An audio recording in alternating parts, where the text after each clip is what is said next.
Everyone talks about manifestation. Think positive. Visualize the outcome. Raise your vibration. But no one tells you this. You don't attract what you want. You attract what you are.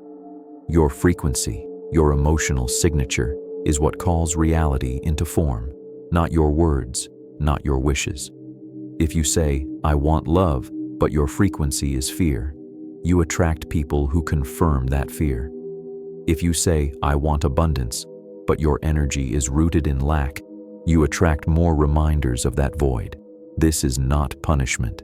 It's precision. The universe doesn't give you what you request. It mirrors what you broadcast, down to the frequency of your thoughts, your body, your breath. You are a living antenna, and most of us are tuned to survival, scarcity, self-doubt. So we keep receiving static, pain on repeat, lessons we thought we'd already learned, because no one told us, if you want to change your reality, don't chase the external. Change your signal. You've been told to think positive, but thought alone doesn't shift your reality. Why? Because the universe doesn't respond to thoughts. It responds to frequency. And frequency is not in the mind. It lives in your emotions. Your thoughts can lie. You can say, "I'm fine," while drowning inside. You can chant affirmations while carrying shame in your chest. But your emotions, they vibrate truth. Joy expands your field. Grief compresses it. Fear sharpens it. Love opens it wide like light pouring through glass. Every emotion carries a wavelength, and that wavelength is what the universe echoes back to you. You are not punished for low emotions, but if you live in them, they become your default signal. That's why two people can enter the same room and experience completely different realities. One is tuned to doubt. One is tuned to trust. Same room, different world. So if you want to raise your frequency, you don't need to fake it. You need to feel it. Feel peace. Feel safety. Feel expansion, not just in your mind, but in your nervous system, your breath, your body. Because that's what broadcasts the real signal. And reality? It listens to the truth under your words. You've done the work. You've meditated, spoken affirmations, visualized success. But something still pulls you down. Something dense, heavy, silent. That something is unprocessed emotion. Because before you can raise your frequency, you must face the parts of you that are still stuck in the low. Fear that was never voiced, shame that was inherited, anger you weren't allowed to feel, grief that got buried under performance. These aren't just old stories. They're active signals. Each one broadcasts a frequency, even if you pretend it's not there. That's why some people can say, "I am abundant," but their energy says, "I don't feel safe." And the universe reflects that truth, not their mantra. So what do? You don't run from it. You don't think it away. You feel it through. Emotion is energy in motion, and what you suppress, you freeze. It locks your vibration at a lower setting until you're willing to sit with it without judgment. This is why healing matters, not for morality, for magnetism, because your wounds aren't weaknesses. They're power waiting to be unblocked. And once you feel them honestly, without stories, without blame, they release, they rise, and so do you. You might be doing everything right, but still feel heavy, foggy, tired in ways that rest can't fix. That's not always your emotion. That's residue. See, your energy field isn't just sensitive, it's porous. You absorb what you're around. People, places, even old memories leave an imprint. Every word spoken with envy, every glance filled with judgment, every room charged with fear, leaves a trace on your system. It's not evil, it's just noise. And if you don't clear it, it clings. That's why energy hygiene is as important as physical hygiene. Just like you shower to wash your body, you must clear your field to reset your frequency. This doesn't require rituals or crystals, just presence. Breathe with awareness. Spend time in stillness, not silence, stillness. Visualize light pouring through you, washing the weight away. Speak what you've held in your chest for too long. Let nature pull static out of your system. Trees are real filters. The more consistently you cleanse, the clearer your natural frequency becomes. And with clarity comes power, because you stop broadcasting from other people's pain and start resonating from your own center. This is how you raise your signal without forcing it, by removing what was never yours in the first place. You don't just think with your brain, you think with your entire field, and your body, from crown to root, isn't just physical, it's energetic infrastructure, a network of centers, each vibrating at a specific frequency, each shaping your reality in subtle, powerful ways. These are the chakras, not just symbols, not just colors, but actual frequency centers, each tuned to a layer of your human experience. Root, safety, survival, grounding. Sacral, pleasure, creativity, flow. Solar plexus, confidence, willpower, boundaries. Heart, love, connection, compassion. Throat, truth, voice, expression. Third eye, intuition, insight, perception. Crown, unity, surrender, cosmic awareness. When a chakra is blocked or overactive, it distorts the frequency you emit. It's like trying to broadcast through a detuned radio. You may feel confident in your mind, but if your solar plexus is out of alignment, you'll still attract situations where your power is challenged. You may say you want intimacy, but if your heart center is armored, you'll unconsciously repel real closeness. This isn't superstition, it's somatic broadcasting. Because each energy center sends a vibration into the field around you, and what comes back is always in resonance with that vibration. So when you clear, align, and activate these centers, not perfectly, just honestly, you start sending out a clean signal. And the universe, which never stopped listening, begins to answer in ways you once called miracles. You've been taught to chase good feelings and avoid the bad ones. Smile more, suppress the rest. But here's the truth. Every emotion, even the heavy ones, can be a portal to a higher frequency. You don't need to force joy when you're grieving. You don't need to fake confidence when you're uncertain. What you need is to feel honestly. Because when you allow sadness to move, it clears space for softness. When you sit with fear without judgment, it often dissolves into clarity. When you stop resisting anger, it transforms into fire, not to destroy, but to forge boundaries and truth. You see, emotion is energy in motion. It's not good or bad. It's just a signal. And the faster you allow it to move through you, the quicker your frequency realigns. Most people stay stuck not because of what they feel, but because they resist feeling it. So here's the practice. Don't suppress, don't dramatize, just observe and allow. Breathe with the emotion, feel it rise and pass, and notice what's beneath it. Usually it's power, usually it's peace, usually it's you without the noise. This is how you shift frequency, not through control, but through clarity. When emotion flows, you stop leaking energy, you start holding charge, and your signal becomes magnetic, not because you're always happy, but because you're always true. Reality doesn't respond to begging, it responds to resonance. You want something, don't just want it, match it. The version of you who already lives that life, who has that love, who breathes that peace, who walks in abundance, they already exist as a frequency.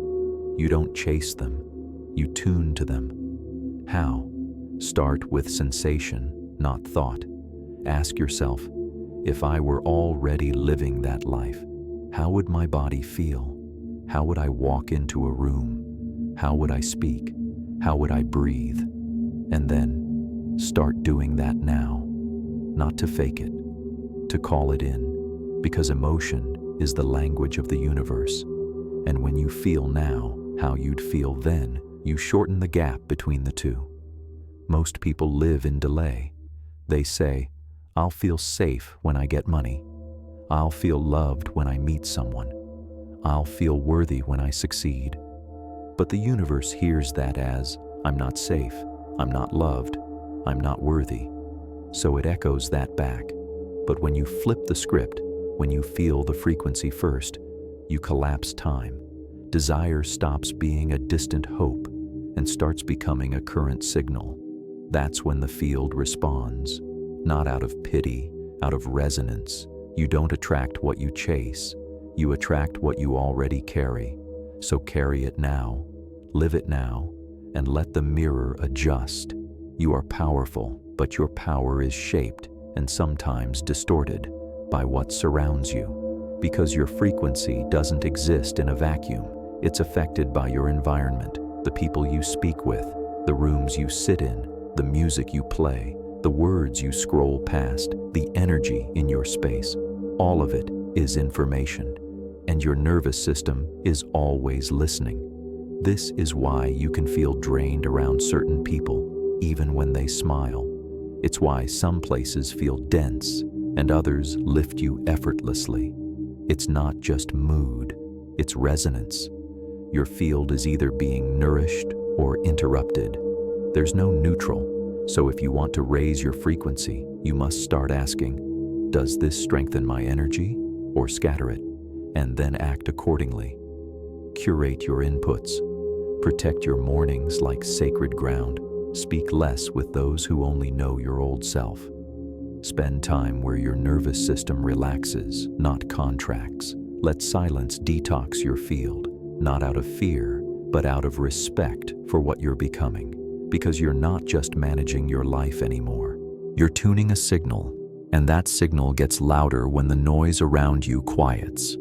This is how alignment becomes momentum, not by pushing harder, but by surrounding yourself with what echoes your truth. Most people look for transformation in big moves, a new job, a breakthrough, a dramatic change. But real shifts, lasting shifts, don't start big. They start in the smallest choices, because every action you take either reinforces your current frequency or begins to recode it. The way you breathe when no one's watching, the food you choose when your energy's low, the thoughts you feed when you're alone, the conversations you entertain out of habit. These moments are gates, and they either open your field wider or shut it down. You don't need to overhaul your life overnight. You just need to ask yourself, is this choice aligned with the frequency of the life I say I want? If the answer is no, shift. Not perfectly, not with guilt, just with awareness. Because awareness is what rewrites patterns, and repetition is what builds resonance. A single breath taken in presence raises your signal more than an hour of anxious effort. A glass of water blessed with gratitude does more for your magnetism than a vision board made in desperation. This is the paradox. Small choices repeated with alignment cause quantum leaps, because they train your body, your field, to live now what most people only dream about. And when that becomes your default, reality has no choice but to follow. There's a version of you who already lives the life you're trying to create. They're not a fantasy, they're a frequency.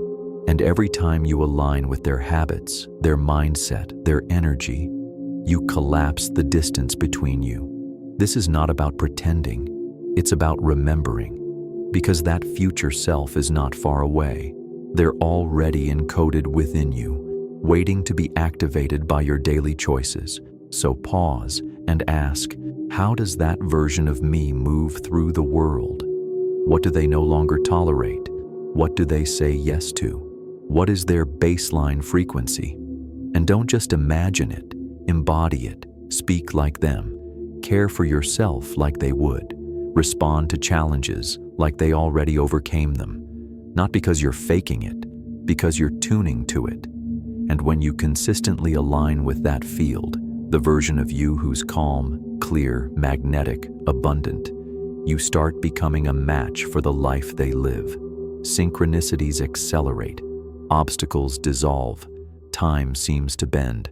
Because you're no longer chasing that life, you're living from it.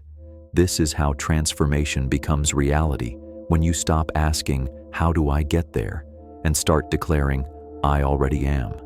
Most people don't realize this, but every word you speak, every sentence you think, is a frequency command.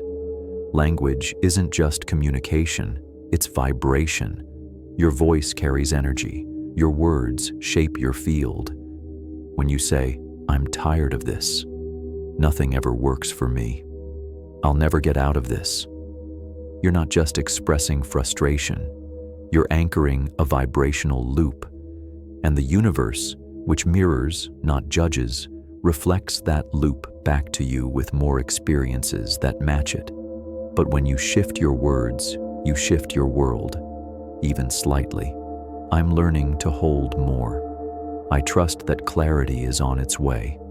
I'm already aligned with a higher outcome. These phrases don't just sound better. They emit differently. They rewire your field to expect growth, to lean into trust, to attract experiences that align with expansion, not contraction. And this goes beyond what you say out loud. It's how you speak inwardly, especially when you're struggling, when your internal voice becomes a source of safety, encouragement, and truth. Your whole nervous system calms, your energy rises, your magnetism expands. So speak not just to others, but to the field around you as if it's listening, because it is, always. At some point in this journey, you stop chasing outcomes. You stop trying to attract, to manifest, to control, because you realize something deeper. You are the frequency, not a receiver, a transmitter, a field that reality responds to in real time. When you live from this knowing, from this anchored inner state, you no longer ask, "When will it come? Why hasn't it happened yet? What else do I need to do?" Instead, your presence becomes the answer. Your energy becomes the prayer. Your being becomes the magnet. And reality, it bends, not because you manipulated it, because you remembered who you are.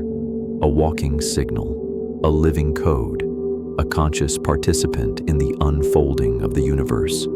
Everything begins to reflect that truth, not all at once, but undeniably. The right people find you. The path clears just enough for the next step. What once felt impossible now feels inevitable. Not because you changed the world outside, but because you changed what you broadcasted from within. This is the highest form of attraction, not wanting, not waiting, just embodying. The energy of peace, the vibration of trust, the current of love. And when you do that, you stop needing signs, because you become the sign.